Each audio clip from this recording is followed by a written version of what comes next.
There are places on American soil that the sun refuses to touch, dead zones where the air is thick with the metallic tang of rusted blood and the frozen screams of 162 souls who were pulverized in a mid-air collision decades ago.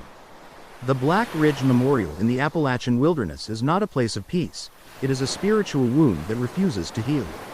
The Creator laments the putrefaction of the human heart when modern influencers, armed with GoPro cameras and a hunger for viral fame, dare to trespass into the realm of the mangled for the sake of a digital payout. They thought they were filming a bravery challenge. They didn't know that beneath the rotting pine needles, shattered teeth were still whispering. The Creator self-reproaches no longer, for when holiness is trampled by beer cans and mocking laughter, He allows the darkness to execute its own sentence. Tonight, we witness the total collapse of the profane. Prepare yourself, for the man in white does not come to rescue the defiant, he comes to audit their very existence. The camera is rolling, but the record is being kept in blood. The 17th secret conversation takes place in the echoes of the impact. The Creator laments the blindness of the flesh, how Tyler, a man whose soul had been hollowed out by the pursuit of clout, looked at a sight of unspeakable human suffering and saw only a backdrop for his brand. Tyler was a creature of the modern void, a man who measured his worth in metrics and his morality in views. Accompanied by Jax, a cameraman whose eyes were perpetually fixed behind a viewfinder, and Cody, whose thrill-seeking had long ago deadened his empathy. They climbed the ridge not as mourners, but as predators of tragedy. The Creator watched from the shifting mists as they crossed the invisible threshold into the sanctuary of sorrow. To them, the 162 lives extinguished in the 1970 disaster were mere ghosts to be provoked, specters intended to jump scare an audience for profit. The air on Black Ridge was unnaturally heavy, yet Tyler felt nothing but the rush of adrenaline. He committed an act that made the very spiritual fabric of the mountain curdle. He used his heavy tactical boot to kick over a row of stone angels and fresh lilies placed by a grieving family only hours before.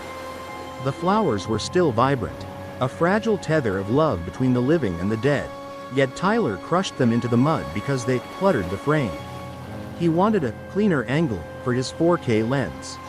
And in his arrogance, he chose to stomp on the sanctity of the final rest. The Creator self-reproaches because he sees the internal rot of this generation, a generation that trades the eternal for the ephemeral. When the sound of a beer can popping echoed through the absolute silence of the ridge, it was like a shard of glass through the hearts of the 162 spirits hovering in the trees. These souls were being murdered again by the ignorance of the living. Tyler shouted into the dark, his voice dripping with a mockery that defied the heavens.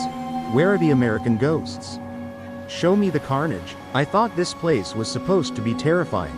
He did not know that at that very moment, the molecules in his body were already vibrating at the frequency of the curse. Under the lens of true horror, the forest was far from empty. The shadows that the fourth member, Sam, saw were not peaceful remnants. They were distorted, pressurized entities, faces flattened by the sheer force of atmospheric impact. Severed limbs crawling through the undergrowth like skeletal spiders. They stared at Tyler with hollow, fire-filled sockets, their mouths wide in a silent, unending scream. The Creator sings a mournful dirge, for from the moment the first drop of alcohol hit the soil, a contract with death was signed in blood. The man in white stood among the charred pines, his form eclipsing the moon, allowing the judgment to begin. Sam, prostrating in the dirt and sobbing for mercy, was the only one to see the black, invisible chains tightening around his friends' necks, dragging them toward a gravity no mortal can survive. The 18th conversation takes place during the paralysis of the airwaves. When the group returned from the ridge, they felt a strange, cold triumph. They believed they had conquered the forest. But as the footage reached a major streaming network, the horror spread like a spiritual contagion. The Creator laments the profiteering of porn, the industry that turns sacrilege into high-definition entertainment. But the Creator is the supreme auditor. He decided that if they wanted to show the world the ghosts of Black Ridge, he would show them the visceral reality of the reckoning. During a 6-second broadcast glitch that baffled the world's most elite engineers, The digital feed did not fail, it shifted dimensions. The millions of viewers watching the stream didn't see the jump scares they expected. They saw the void of Gehenna.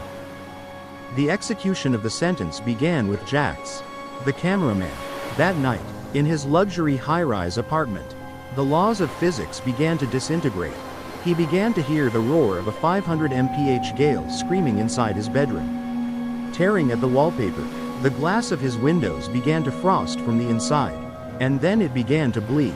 When Jax pulled the curtains, he saw hundreds of mangled, bloody handprints pressed against the glass from the outside, 30 stories in the air. Jax shrieked and ran to the balcony, but an invisible force, cold as the void of space, hurled him into the night. The horror was not just the fall, it was the state of the corpse found on the pavement below. Jax's body was found soaking wet, his lungs filled with high-altitude frost and thin air, as if he had fallen from 30,000 feet. He had died of decompression before he ever hit the concrete. Next was Cody. He was trapped in a recurring nightmare that became his reality. Every time he closed his eyes, he felt the fuselage of the plane snap beneath his feet. He felt the roar of the engines exploding and the sensation of his skin being peeled back by the slipstream. By the fifth night, his heart simply stopped from pure, unadulterated terror. When the paramedics found him, Cody's mouth was agape, his tongue abnormally elongated and frozen in a silent plea for oxygen, as if he had been gasping for air in a vacuum miles above the earth. The Creator sings the tally of the debt, for the spirit of legalism in the spiritual realm demands that the price of mockery be paid in full. There is no bankruptcy in the divine audit. Every insult to the fallen is a liability that must be settled in the currency of the soul. The 19th conversation descends into the grave of the leader. Tyler, the strongest and most defiant, was kept alive the longest to endure the full, agonizing weight of the divine audit. He began to see children, the youngest victims of the 1970 crash, climbing the walls of his home. They didn't look like children, they were pale, broken dolls with hair that fell like black, sticky oil, entangling his limbs. He desperately boarded up his doors. But the curse was a biological reality, an internal infection of the spirit. He felt his bones becoming brittle and dense, as if they were being crushed by the phantom G-force of a plummeting aircraft. The Creator laments the illusion of strength. Tyler's skin began to pale, turning the unnatural color of airplane aluminum. In his final hours, Tyler was not alone. The man in white stood in the corner of his room, holding the stone angel Tyler had kicked. The angel wasn't stone anymore, it was weeping real, warm blood that pooled on the hardwood floor. Tyler reached out, begging for a mercy he had never shown. But the Creator, Vo'oa, injustice. He revealed to Tyler that the contract of the profane had already been processed. There was no more time for followers. When they found Tyler, he was clutching a handful of rotting black lilies, the same flowers he had stomped into the Appalachian mud. He died from internal decompression, his chest cavity collapsing inward as if the atmospheric pressure of the entire world had settled on his heart. Every bone in his body had been shattered into thousands of pieces, mirroring the impact of the crash 50 years prior. The horror of Tyler's end was a masterpiece of divine retribution. It was a physical manifestation of his spiritual state, crushed by the weight of the lives he had used for his own gain. The Creator sings the finality of the harvest. The leader who led his friends into the valley of death had finally followed them into the ledger of the lost. He became a cautionary tale etched in the very air of Black Ridge. A soul that found itself weighed in the balance and found wanting. The man in white looked upon the empty room and moved the ledger to the final stage, the integration of the lost. The 20th conversation reveals the visceral aftermath. After the 3 deaths, Black Ridge did not return to its silent state.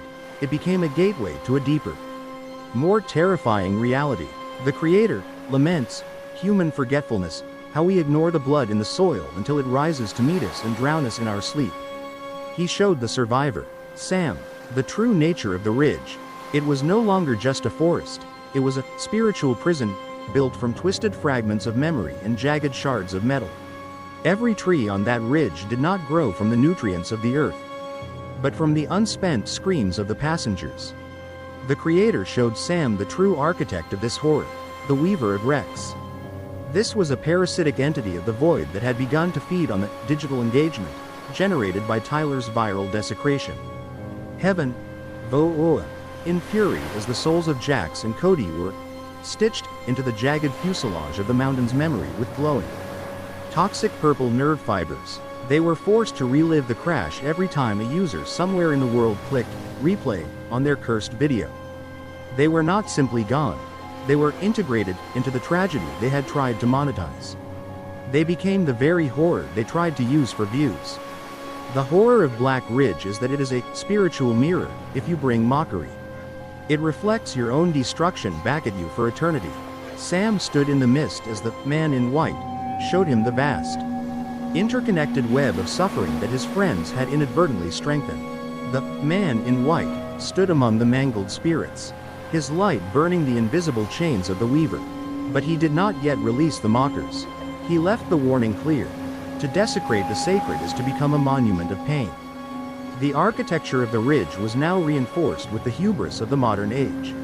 A dark fusion of ancient sorrow and new age narcissism that the creator would eventually have to purge with fire. The 21st conversation focuses on the divine cyber attack. The creator laments the idolatry of the algorithm, the pathetic belief that a line of code can protect a man from divine karma. As the cursed video went viral, the man in white decided to override the global servers. He did not use malware, he used the primordial truth. Across the globe, the software code hosting the footage began to transform.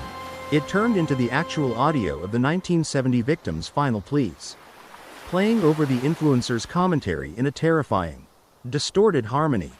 Engineers in high-tech data centers watched in paralysis as their monitors began to bleed real, viscous blood. The servers began to hum at a frequency that shattered glass. Those watching the video at home felt a subarctic freeze settle into their living rooms and smelled the suffocating stench of jet fuel and ozone. The creator proved he is the original programmer of reality, and in a flash of supernova light, he erased every digital trace of the mockers from the ledger of the universe. Anything built on the desecration of the Father must be turned to ash. The man in white reached through the fiber optic cables of the world, pulling back the energy that had been stolen from the dead. He collapsed the digital altars and shattered the screens of those who sought to profit from the Black Ridge audit. It was a global demonstration of spiritual sovereignty, a reminder that the digital world is not a lawless frontier, but a province of the Creator's kingdom. By the end of the night, not a single byte of Tyler's footage remained on the internet. It was as if they had never existed, wiped clean by the hand that writes the stars. The 20-second conversation concludes with the purification of the survivor. Sam stood alone on the ridge where the mist had turned from the gray of death to the blinding white of the Creator's presence. The Creator self-reproaches no longer, for he found a sanctuary in Sam's broken spirit. Sam was the only one who had dared to feel the pain of the 162. He was the only one whose heart was not a digital calculation. On that blood-stained peak, the man in white performed a final spiritual surgery, pulling the shards of horror from Sam's mind and replacing them with supreme reverence. Where Tyler had kicked the ground, white steel lilies erupted from the mud, not soft petals, but flowers made of cold, celestial metal that hummed with the frequency of heaven. They were beautiful and terrifying, indestructible witnesses to the Creator's reclaiming of the ground. The Creator placed a mark of white fire upon Sam's tongue, transforming him into a prophetic messenger. From that day on, whoever heard Sam speak of Black Ridge would feel a holy trembling in their marrow. He was no longer a school student, he was a living testament to the boundary between the living and the holy. The man in white looked into Sam's eyes and shared a secret, that the 162 were not just victims, but seeds of the sovereign, planted in the mountain to await the day of the Great Awakening. Sam was entrusted with the task of guarding their memory, not with a camera, but with a life of prayer. The fire on his tongue would burn away the lies of those who sought to follow in Tyler's footsteps. He was the remnant, the one who stayed when the world ran away, the one who saw the face of the Creator and lived to tell the tale. The 23rd conversation seals the eternal case study. The Creator declared Black Ridge closed to the profane. The fate of the three influencers stands as a permanent record in the spiritual realm. A warning that the invisible hand of the Creator is heavier than any mountain. The man in white explained to Sam that the judgment was necessary to restore the balance of the sanctuary. Without the audit, the Weaver of Rex would have consumed the ridge entirely. The Creator sings a song of finality as he steps back into the light, leaving behind a forest that was finally, truly silent, a silence bought with the terrifying price of divine justice. The audit is closed, the debt is settled, and the steel lilies of Appalachia remain as the only witnesses to the day the Creator reclaimed his ground. Sam walked down the mountain as a new man, carrying the weight of the forest and the fire of the Father. He would spend the rest of his life ensuring that the names of the 162 were spoken with honor and that the names of the mockers were forgotten by history. The eternal case study of Black Ridge is a lesson for every soul, that the digital world is a reflection of the spiritual one. And the way we treat the dead reveals the state of our own life. The man in white vanished into the dawn, but his presence remained in the steel lilies, which never wilted and never bowed to the wind. The ridge was safe, the audit was over, the silence was holy. The apocalypse of the mangled ends in purification. The Creator laments that man only trembles when the reaper's shadow is at his throat. Tonight, he has proven that sanctity is not a game. The audit is final. The digital altars have been burned.